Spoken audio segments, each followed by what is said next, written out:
Good morning. We are now in the car because it is way too cold and windy for me to do an outside morning walk. I walked out 5 minutes and the wind is like 15 or 20 miles an hour and it's ice cold and I couldn't hear myself think or talk. So I came back to the car.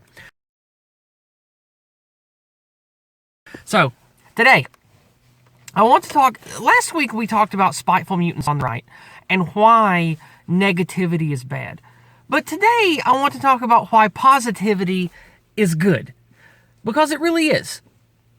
We'll talk about the personal and the impersonal. And just to let you guys know, Newsfist is still on vacation and doesn't want to do Gulag Cafe. So I hope that next week or the week after he'll want to come back and us do our Thursday stream. If not, I'll come up with something to do different for the other stream of the week. Anyway.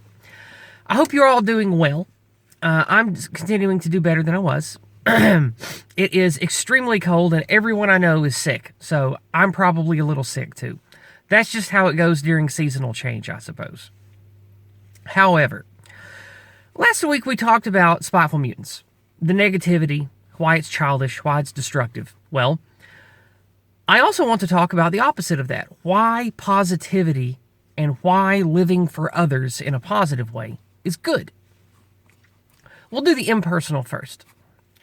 When you think about all of the great things that our civilization still has, the things that men invented in the last 100 years, trains and planes and automobiles and blah, blah, blah. I know that these things were created before 100 years ago, but my point is, things like airports and grocery stores and all of the amazing infrastructural things that allow us to live in this empty, hollow, consumerist society, I don't think we're built thinking that's what the result would be.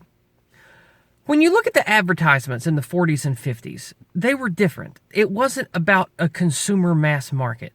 It was about, look how good this product is. I want to pitch you this product because it's a good product.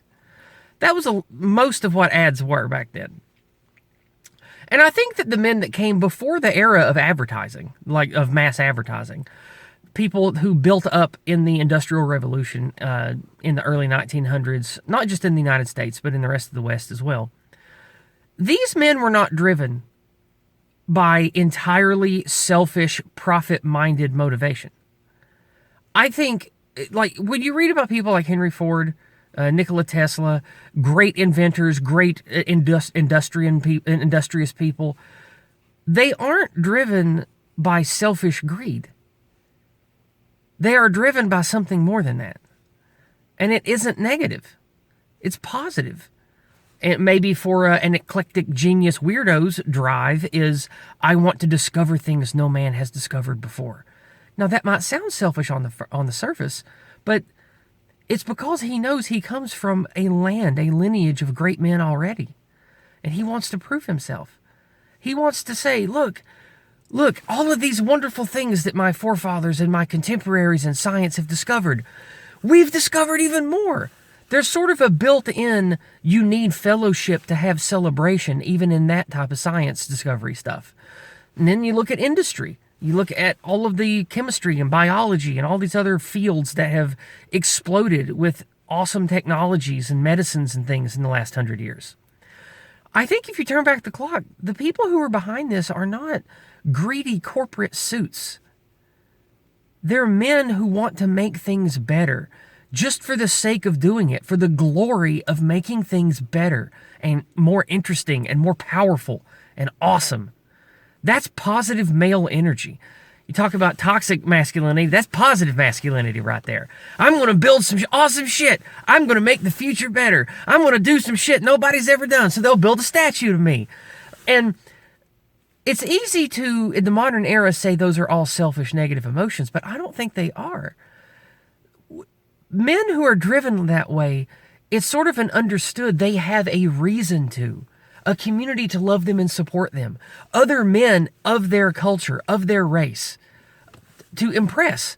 So these men want to impress other men and know that they are part of a society, something positive. Well, look at us now, 80 or 90 years into the cancer, do any of you feel like the country or even your state is a collection of your peers who love you and are like you and have your best interest at heart? No, none of us do. So that level of positivity, I think, is gone. I think that it's why we have such a spate of selfish, bad people.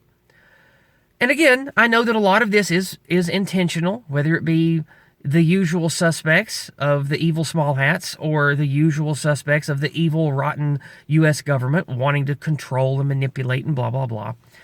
I also think, like I've spoken on before, even without purposeful, ideological, anti-male and anti-white rhetoric and ideas at the table, the more populated and complicated society gets, I do think that there is a dehumanizing factor.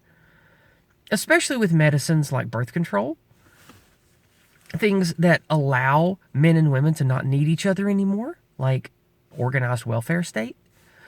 Things that might have started off in a really good place, like alimony for a man who leaves his wife, infidelity.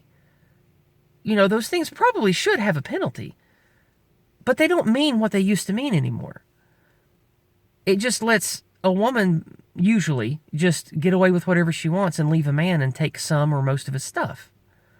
That isn't healthy. That's not good.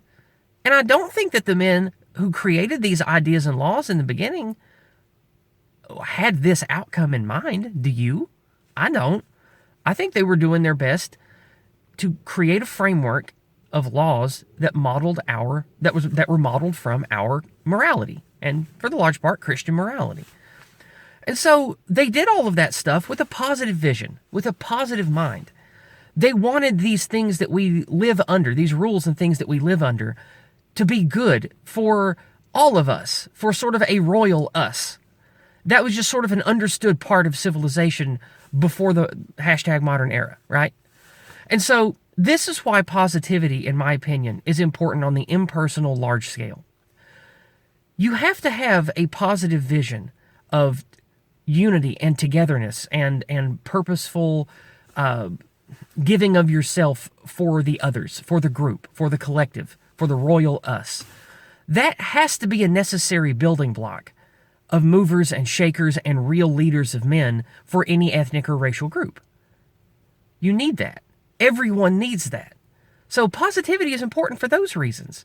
Now let's move to the personal, which I think arguably in this day and age, with how atomized we are, with how impersonal and ugly and evil governments and corporations are, perhaps personal positivity is the hardest one to have and the most important in the current era.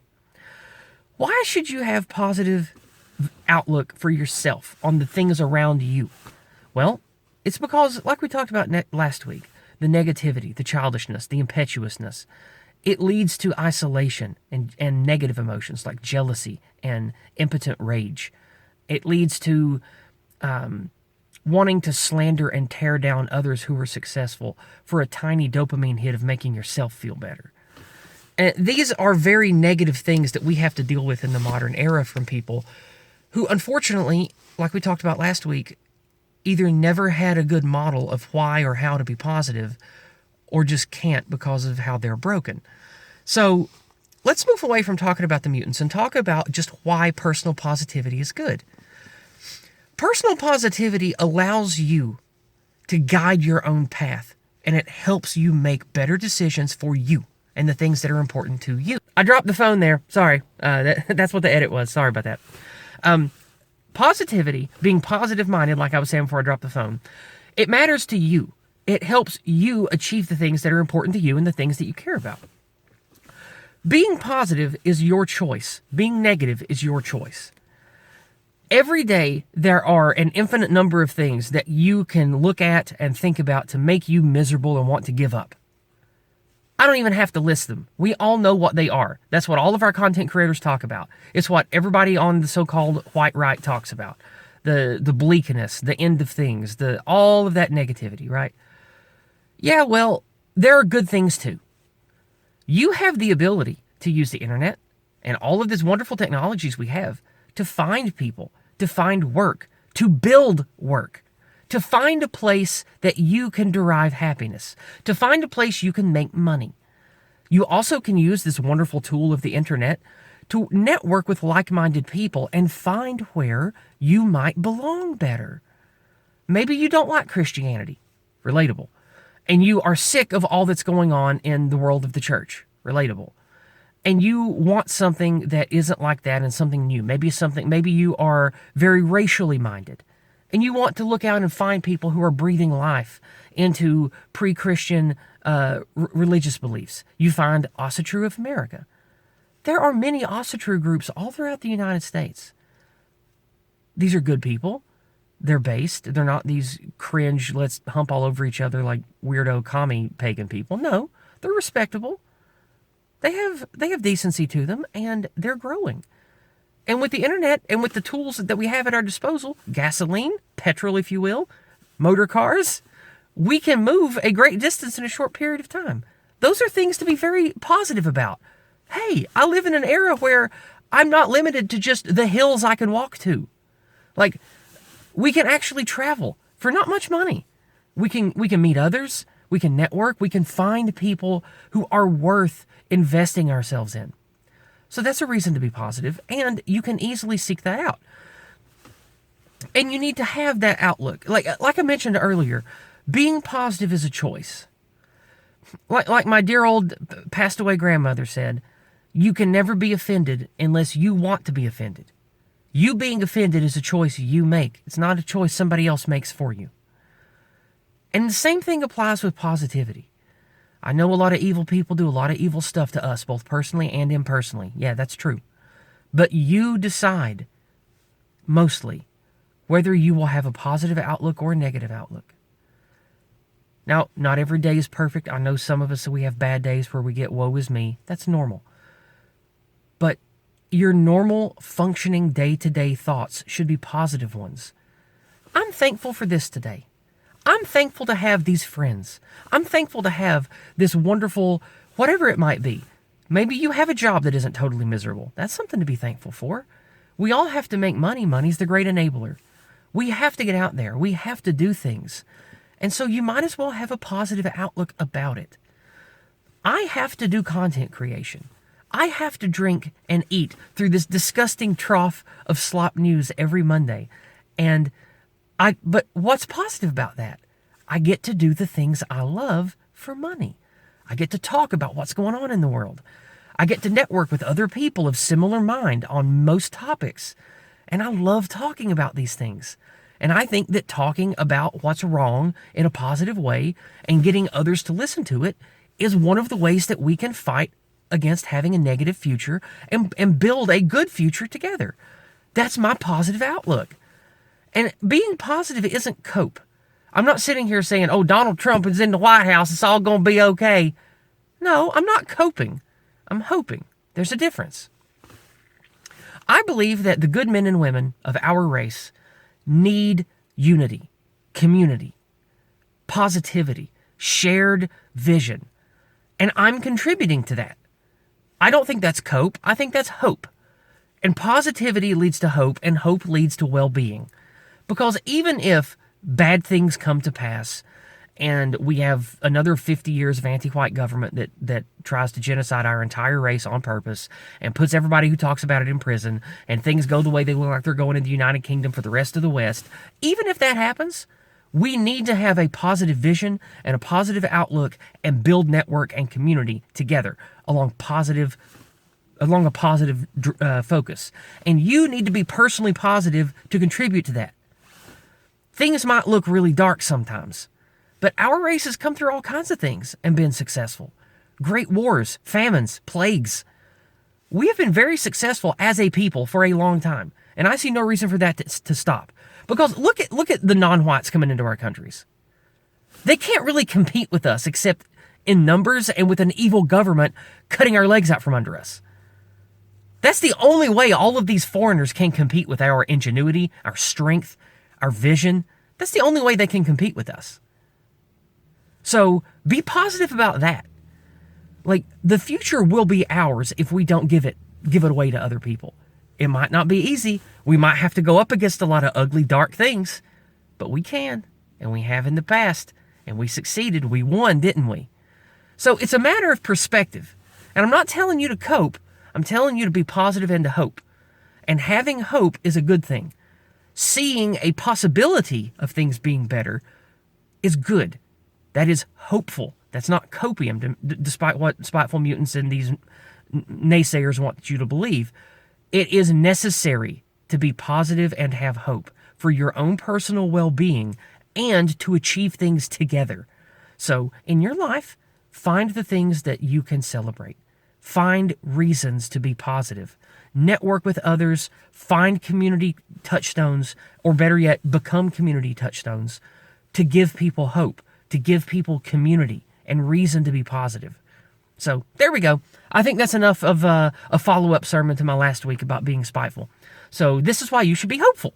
It's good for you, it's good for the community, it's good for the race, it's good in general for creativity and business and all that meritocratic good white guy stuff that we all love. So, there you have it. I hope you all have a blessed week, and hopefully next week it won't be so windy I can't talk. And it's getting really cold, so maybe next week we'll even have some snow. So I see a few snowflakes blowing in the wind outside the car, but not enough to stick yet. Maybe next week I'll get to have a snow morning walk. Here's hoping. Have a great week, everybody. God bless.